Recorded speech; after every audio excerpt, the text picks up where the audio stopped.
Hey guys, welcome to Decent Advice from a Vaguely Reliable Source. I'm your vaguely reliable source for today. I'm Chelsea, and today we're going to talk about back to school.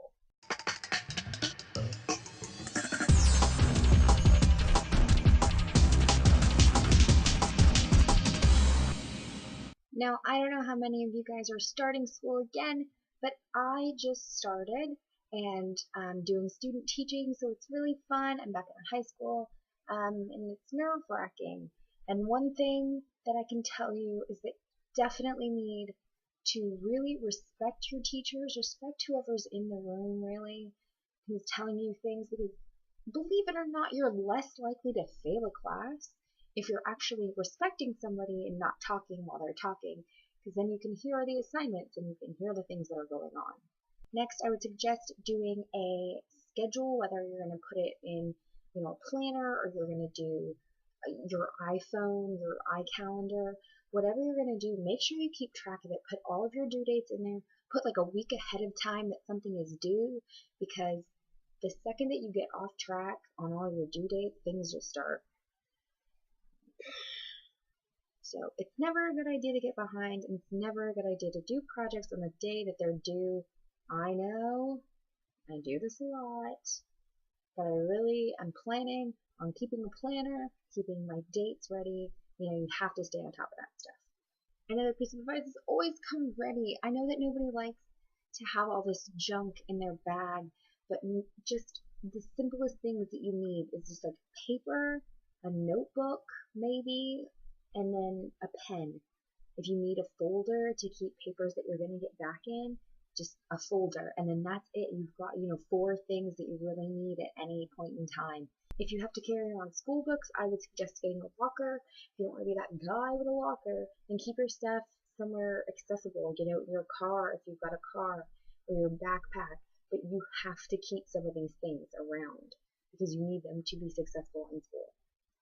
I would say something that you need during school, which is a weird thing that you wouldn't really think of, but snacks.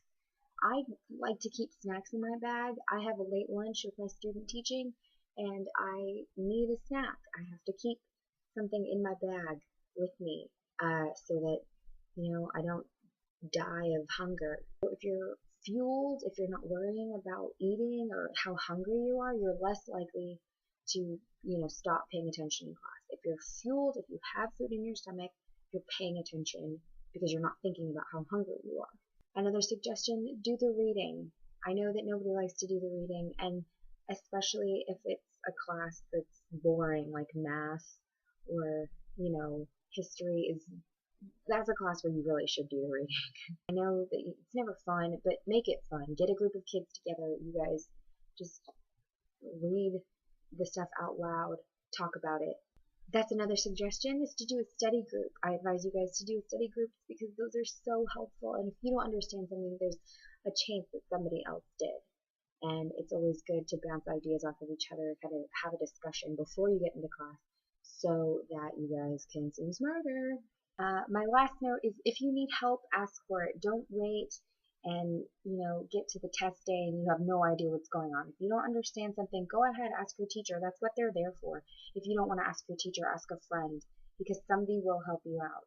And there are always people around to do that help. And you can always go online and find lessons and tutors and things online for free.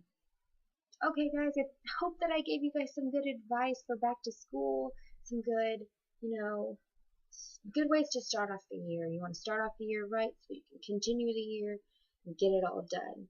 If you're like me, you're going to end soon, and then you're going to have to live a real life, and you don't want to be there because it's scary. Bye, guys.